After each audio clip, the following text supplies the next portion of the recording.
Hello, everyone. Welcome to the Advancement Center and welcome to the magic of life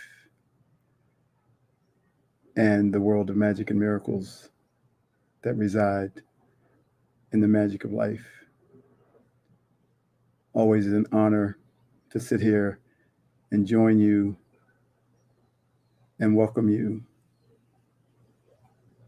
It's an amazing feeling as we sit here to speak to you. The honor for each person. And it's pretty cool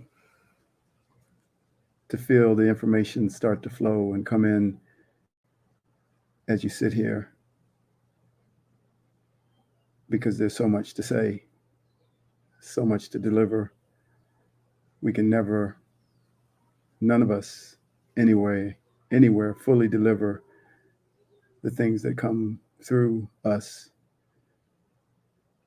And we could probably do a broadcast every 5 minutes, but that's not necessary. But that's how fast things pop in, come forward, excite you, make you smile. And that's just you all by yourself, let alone coming into contact with a child or an animal or trees or people, and how the information pours in around those interactions. We are moving so fast, so far, further than ever before, to look up in the sky from this vantage point and see the purple and the hues of pink like a watercolor, the beauty of this life and this experience, and know that we're going further than ever before and faster than ever before. The further is taking us to recognizing ourselves as the source. The further is letting us see that we have always been able to, and now are recognizing that we can do anything. And anything is a big word. Anything is everything, and everything is anything. And to be taken where you can see that you can do everything and anything is quite a journey. Many barriers are broken through as many ships have flown and broken the sound barrier. That's what we're breaking through, traveling at the speed of light, but taking us to where we see ourselves not separate from the source. And of course, as those things are happening and we're traveling to these uncharted areas, in that the response, or what we can see through the energy that's delivered to produce that, is different for each one. But as you go to break the sound of speed barrier, or the speed barrier, there's turbulence. And there most certainly is always turbulence when we jet off and start to fly into a place that's never been flown into before. But that turbulence can never stop us from getting to the desired destination. It's a blip on the radar that gets surpassed, yet it always appears in the midst of going somewhere where no one's ever gone before. And every discordant energy can be harmonized by our own field. In due time, it's always harmonized into our field. The frequency is mingled with our field. It's raised, it's lowered, it's raised, it's lowered, until finally it's absorbed into this divine vibration that surpasses everything. And so that discordant energy cannot last. And in a moment, from nowhere, out of nowhere, we have instantaneous healing, because the harmonizing frequencies of our own vibration are working in the background against everything that's not producing harmony.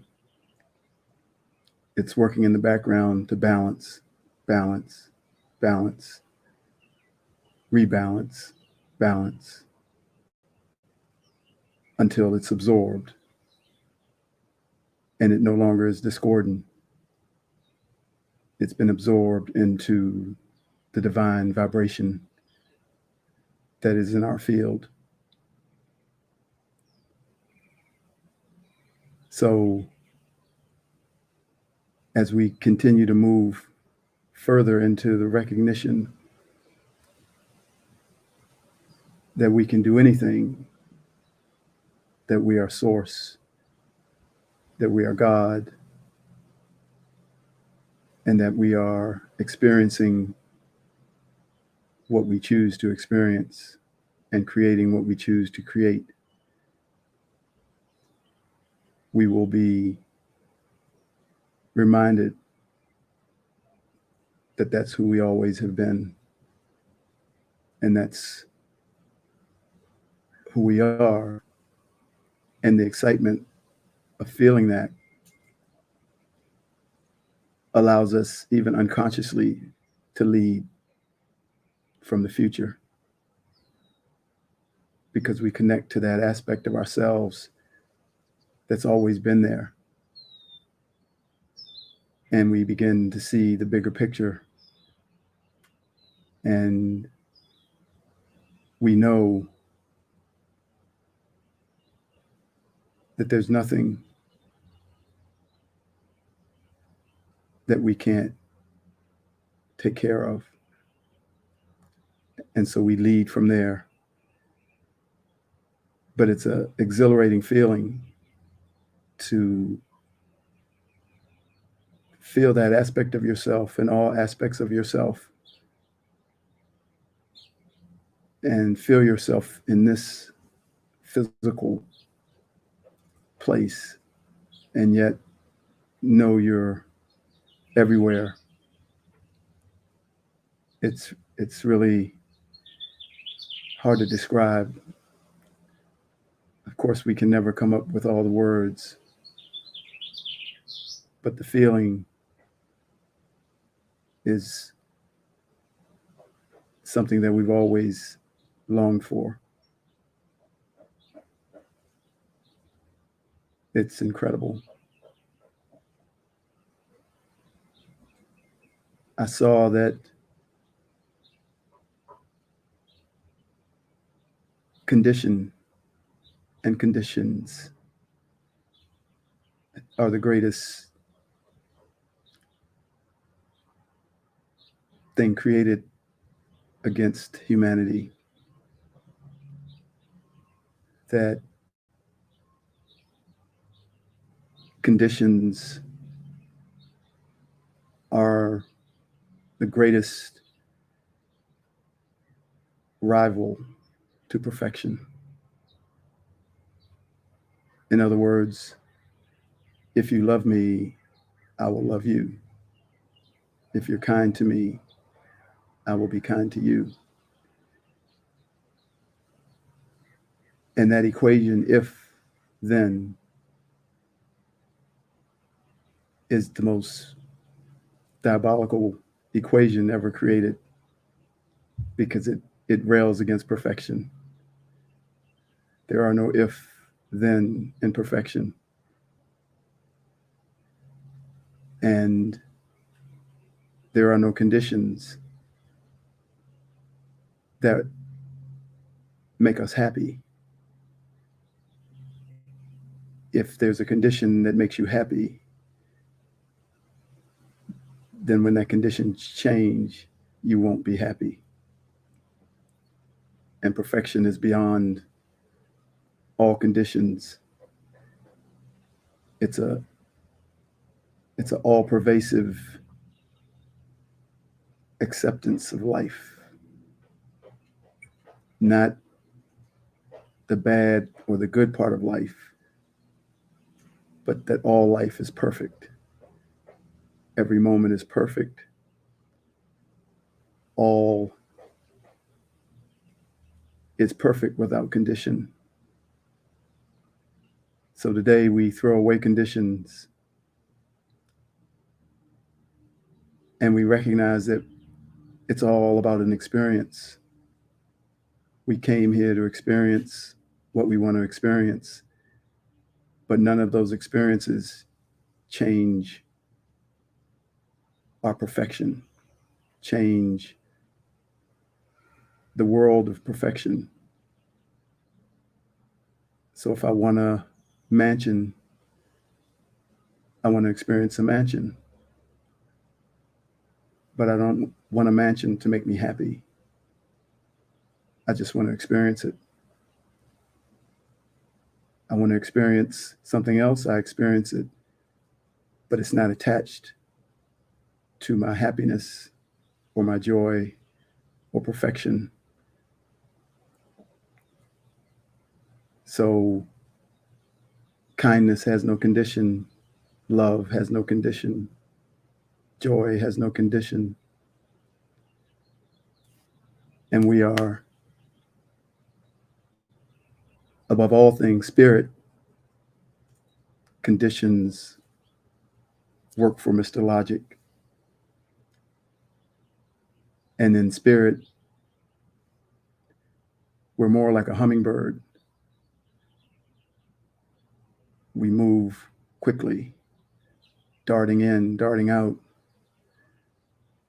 because the information is random, the life is random, perfection is random. And we've been around hummingbirds that all of a sudden almost buzz you. They turn their motor on. That's a picture of us. We turn our motor on and there's a buzz. And then we quickly move to another branch, another place, unable to really be followed even because the movement is so quick. That picture has no conditions. It's just living. It's moving, it's flying, it's starting, it's exploding, because it never feels like it will end, because we are eternal and we never end. We just choose another experience. And more than eternal, we are divinely eternal. And that nature and that spirit and that divinity can never be destroyed, never be killed, never be stopped, because it's one with the source of everything. And when it knows who it is, it'll absorb everything into its field of perfection, having no conditions, therefore having no problems. Just like the hummingbird, off we go. Turn up the motor, take off.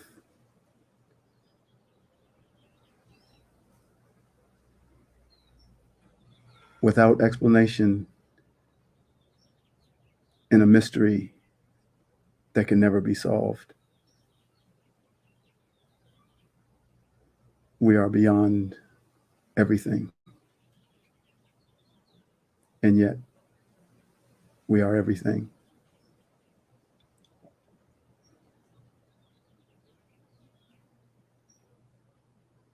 I wanted to share today a few more pages from the book, The Magic of Life. As I read it and record it and put it on YouTube, there are different moments that stand out for me. And I just wanted to share a few pages to give you some background. There's many characters in this book. You could relate to just about all of them at any given time. And they've had a giant cyclone on the island, and they're getting things back together. But everything has changed. Everything is becoming new. And there's a plan behind the scenes that's connecting everyone together. And of course, Simeon is bringing in the plan. And the different characters are getting information from nowhere, not understanding what it means, but just operating on that. And so this character, Henry Olsen, who owns the resort on the island, his father got it slightly illegally, or mostly illegally. And now Henry's in a position where everything is setting up for it to be rightfully returned to the people. And his life has shifted as well, and many others. So I'm going to start with that background.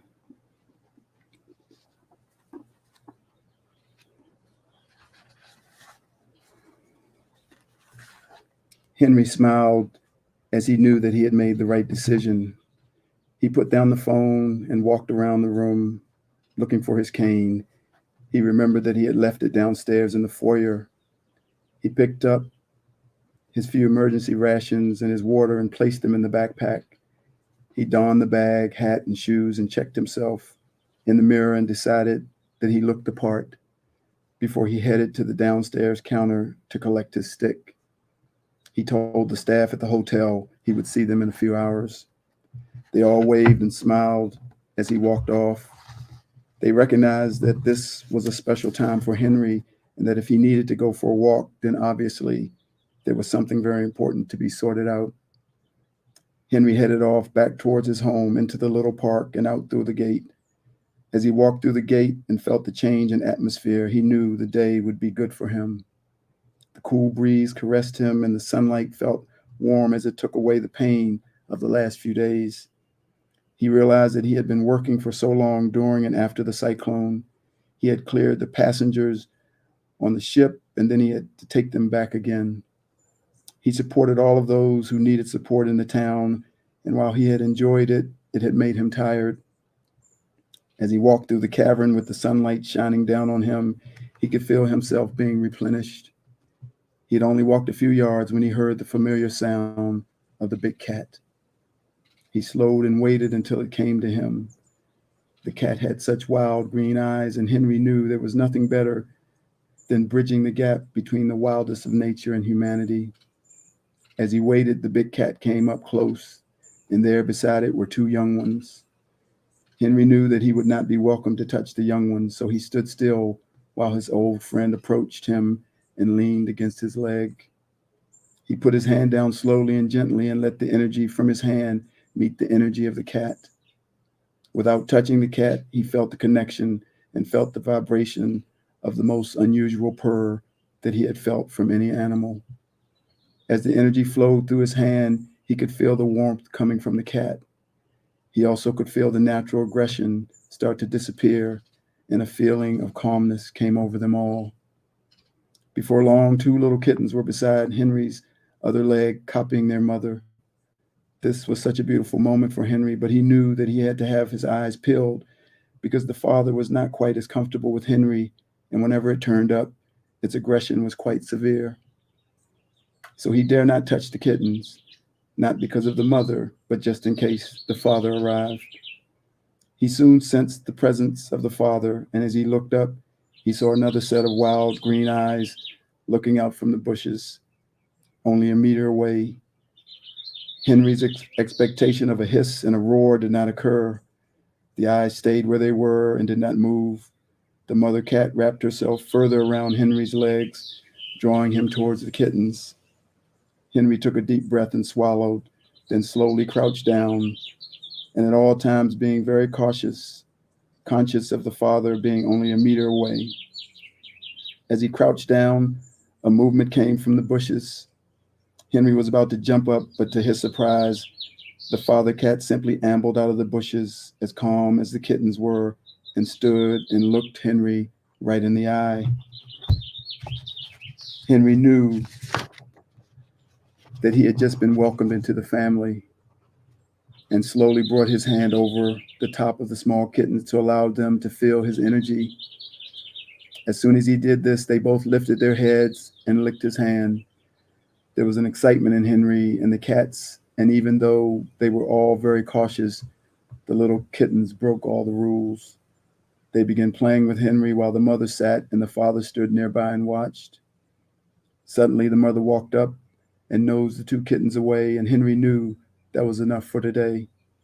He slowly stood up and stood still while the two big cats ushered the small kittens back into the bush.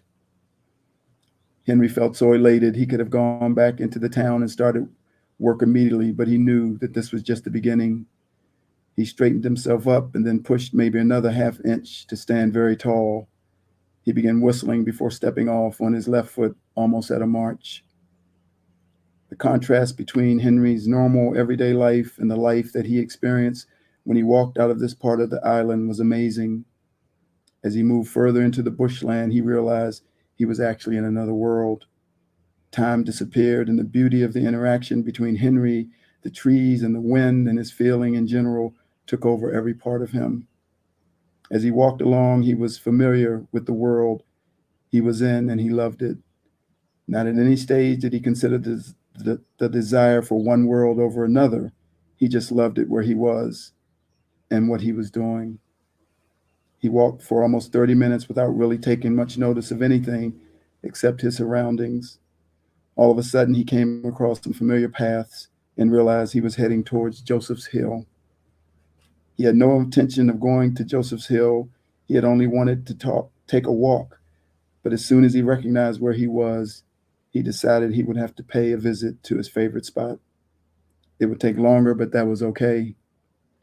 He quickened his pace and moved along briskly with the total aim of arriving in a special place so that he could spend some time in what he thought might be meditation, but in fact, he knew to be another dimension.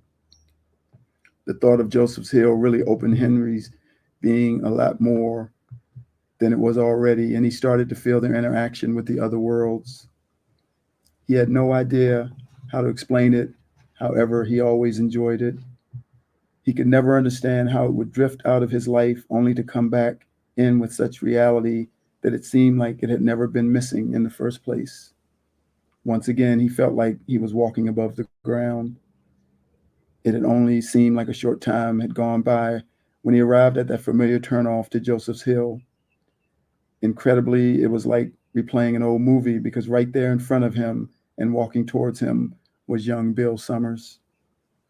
Bill had obviously decided to head in the same direction, but he wasn't looking in Henry's direction when Henry spotted him.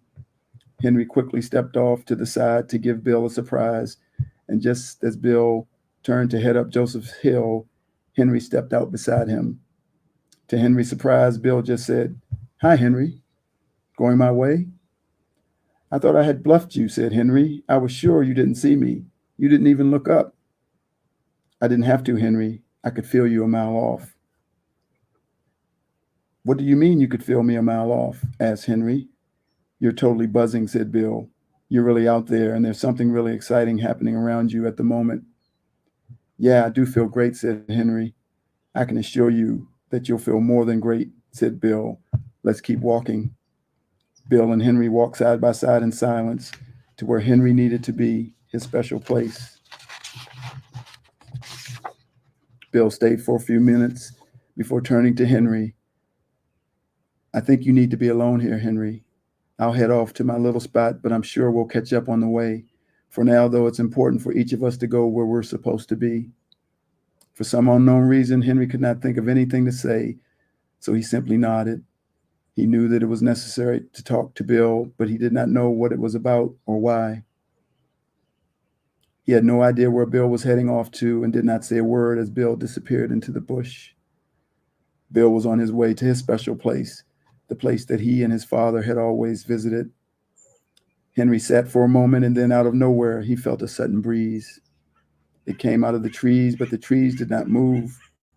He felt a shudder go through his body as the breeze came to a standstill before him. He could see something, but he could not make out what it was. Whatever it was caused a shimmer, but was transparent. He looked away and could see that everything was clear, but when he looked back, he could still see the shimmer. It was just like when you look out over a desert. With a slight buzz, the temperature changed to a comfortable degree of warmth. Henry knew there was contact being made between himself and another being. Henry had a very open mind and never assumed anything. He asked out loud, "To who am I speaking?" There was a delay before the answer came back. "This is Simeon." "And who else, Simeon?" asked Henry. "There are many angels here at the moment, Henry. Many angels," answered Simeon. "You are about to embark on a whole new direction in your life. There will be many changes made today. There will be many things that you will feel, and there will be many things that you will see." Henry gasped a little. He had the feeling all day, and he knew there were so many critical things that had to happen. "Can you tell me more, Simeon?" he asked. Simeon replied very calmly, "Henry, you will lose some possessions, but you will open up the lives of many people, and you will formulate the life that you have always wondered about for your future. This will happen today." Henry's brain could not piece all of this together. He started to try to reason, and that same confusing pressure came over him once again. His body suddenly shuddered, and he shook his head. "I'm sorry, Simeon," he said. "This head of mine gets in the way occasionally." "That will never happen again, Henry," explained Simeon. "There is no reason for you to try to figure anything out. There is no reason to try to figure out what actually is. The only thing that is needed is for you to experience it. You've experienced your friends, the cats, and you didn't ask why. Now experience all your other friends and don't ask why." Henry felt his body relax and his vision changed. He felt a new kind of freedom, and he knew that he had to ask no more. As soon as he realized this, he felt the comfort of the angels closing in around him and felt himself being lifted way above the trees to where he could look down and see the overall picture of the island. A voice said, "You'll make this island one, and you will make these people one, and you will start it all today." Henry knew beyond doubt that the vision was clear, and it was nothing that his mind could have made up because he had never ever seen the whole picture of the island before. He knew that he could paint that picture if he needed to, and as he looked down, he could see that sections of the island were highlighted. Areas he had never been to and areas that he was familiar with all seemed to glow. As his attention moved from one to the other, a picture came to each one, a picture that had no real form but held a lot of knowledge. Somehow each place had planted details within Henry that he did not have to question. Then, just as quickly as he had been raised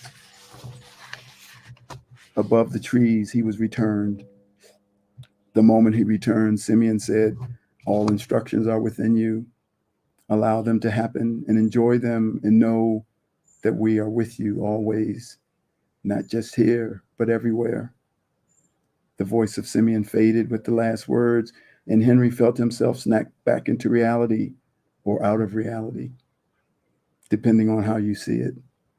He felt himself physically back in the world, and he could feel the coldness of the rock beneath him that he was sitting on. He quickly asked Simeon, "What will I do about the supplies for Norwich?" The answer did not come back in words, but the immediate response in his mind was to find Bill Summers. The answer did not come back in words, so Henry got up quickly and was about to follow in Bill's footsteps when he felt the pressure of the angels against him. So he sat back down and enjoyed their presence. His concern for the supplies for the island soon disappeared in amongst the beautiful sensations of the angelic presence. Bill's special place was only a matter of 100 yards down the hill from Henry's spot on Joseph's Hill. It was a place that he was sure no one had ever discovered before. When he got there, he was assured that it was his special place. The presence of his father was so clear as he walked into the small clearing, and the welcome that he felt was unmistakable. He made a note to himself that this little spot, which had not been discovered by others, felt quite crowded and yet exciting and uplifting. As Bill sat down, he performed his usual exercise. It was an exercise that had been taught to him by his father. It involved giving up everything and letting everything go to the trees and to let everything go to his creator. He would allow himself to empty his mind of all concerns and responsibility before declaring that whatever concern, responsibilities, or plans stay with him when he leaves the clearing, he will honor, while all others will stay and disappear into the earth. This exercise always worked for Bill, and within moments, the load of the world disappeared from his shoulders. As soon as he had completed this, the pictures began to flow. He had only received pictures once before, and that was the time just after he met Suzanne. This time, though, the pictures were clear and extensive. He saw how so many people were to work for him, and so many people would enjoy working with him. He saw how Suzanne and the family were alongside him all the time, and how he would fish and travel, and how he spoke to people and organized so many things that he had no understanding of. The pictures that came to him were of a whole new world, a world he had never seen before, and yet they also included the world he knew at that moment. They never left anything of his present world out.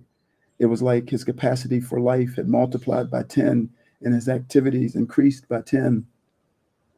As these pictures flowed in and Bill took on the feelings, he remembered the words of his father. "Whatever stays with you when you leave here will work and will be totally supported. So see what you see and enjoy what you see. Feel what you feel and enjoy the feeling. Hear what you hear and enjoy the words you hear.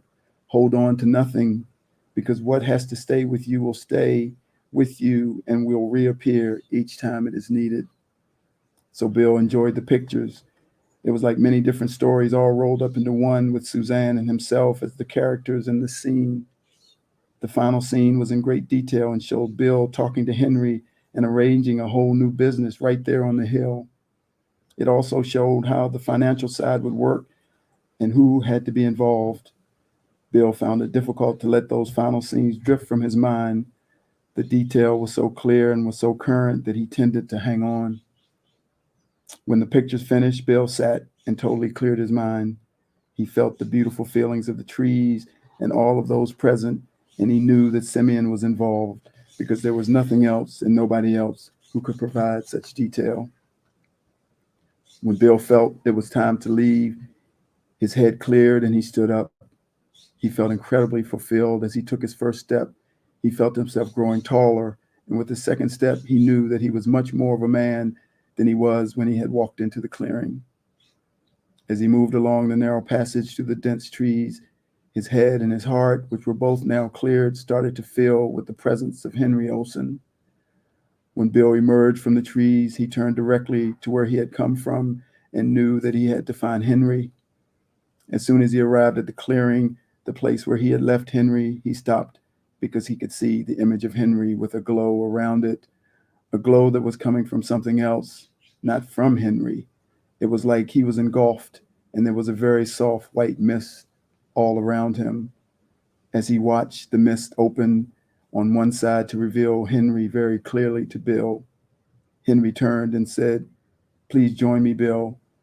Bill walked over and sat down immediately, felt that he had been invited into a special circle, a circle that seemed to be closed off from the rest of the world. Henry and Bill sat for a moment, and then Bill began to talk. All of a sudden, it seemed like the roles had changed, and Henry became the listener, and Bill found himself sitting tall and passing on information about all the pictures that had been shown to him earlier. Henry, the great businessman, was now being taught by Bill how to bring everything together to make the people of the island create the future for themselves, a future that would interest everyone and that would include everybody's dreams. To Henry's amazement, everything that Bill spoke of, although new, seemed to be familiar in some way. Even though Henry listened, he did not retain the words in his mind, yet he nodded over and over as Bill spoke the words. At the end of their conversation, everything went quiet. Even the birds became quiet, and then the circle that had engulfed them gradually disappeared, and they could feel the coolness of the breeze once again. They felt the slight harshness of the weather, and both looked at one another and shook their heads a little to take away the haze. "Bill, that was simply amazing," said Henry. "You sure are more than what you seem. It looks like you will make a very important difference in a lot of people's lives. One of the things you spoke about was an open supply line to your part of the island. Where did that idea come from?" Bill shook his head and answered, "I don't know, but it fits, and I'm sure that it suits Willie, and I'm sure all the other things suit John. There are other people I can see who are associated with Willie and John who will need the knowledge that has passed through to us." Both Bill and Henry were still a little dazed. They sat for a while before Bill spoke again. "I think it's time to go, Henry. We both have things to do, and I know this will all come together. We don't have to worry about what happens, but I think we were told to move. We have to move." "I understand," said Henry. "Let's go then. I have to be back soon anyway, and I know that you have things to organize by the time the day is through. I also know that all of the details will come together very quickly." Bill jumped up and shook his head a little. "Wow, it's all a bit much for me. I think I'll get underway and just let it all happen."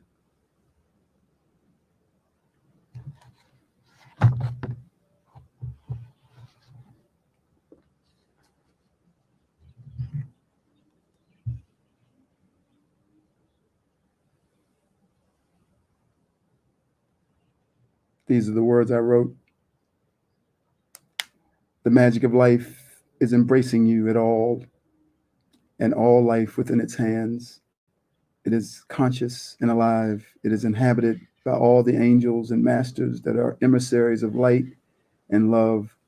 They come and sit with you in your darkest moments, and they send messages of celebration in your moments of joy. They are with you every moment, seen and unseen. Take a moment and feel them all around you, in the trees, in the clouds, in the breeze, and in the face of a child. The magic of life is never separate from you. It knows your every thought and intention. Its love for you is unconditional, and there is never any judgment directed to you from it. Its purpose is to lift you into the light, into the magic of life and the magnificence that is you, to support you and lead you to see your gifts and beauty."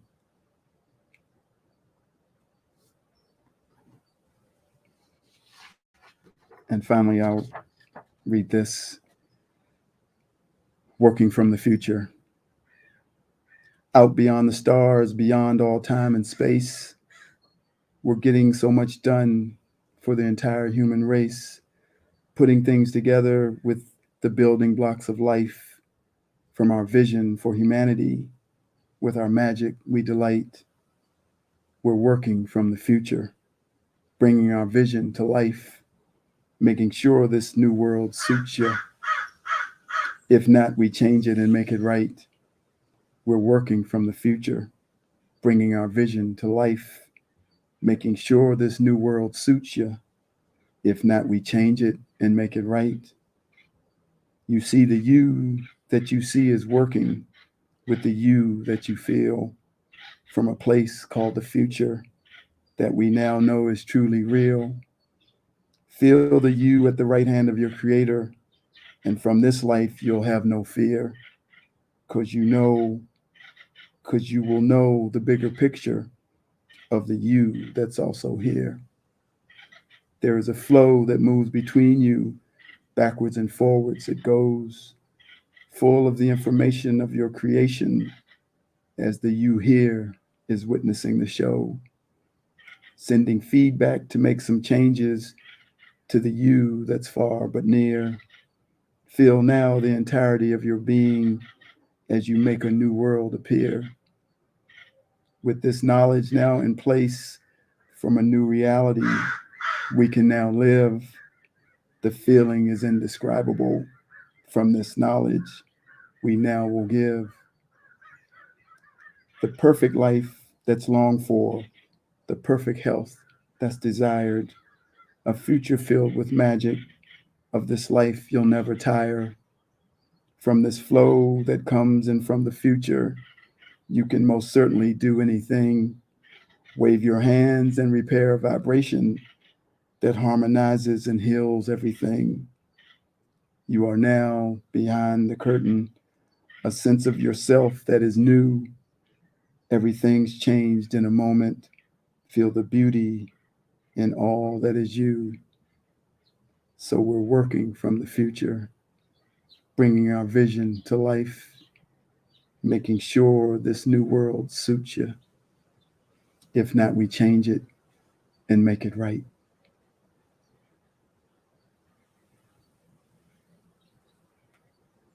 To each one, I give a perfect life, perfect health, and a magic future. Thank you, everyone.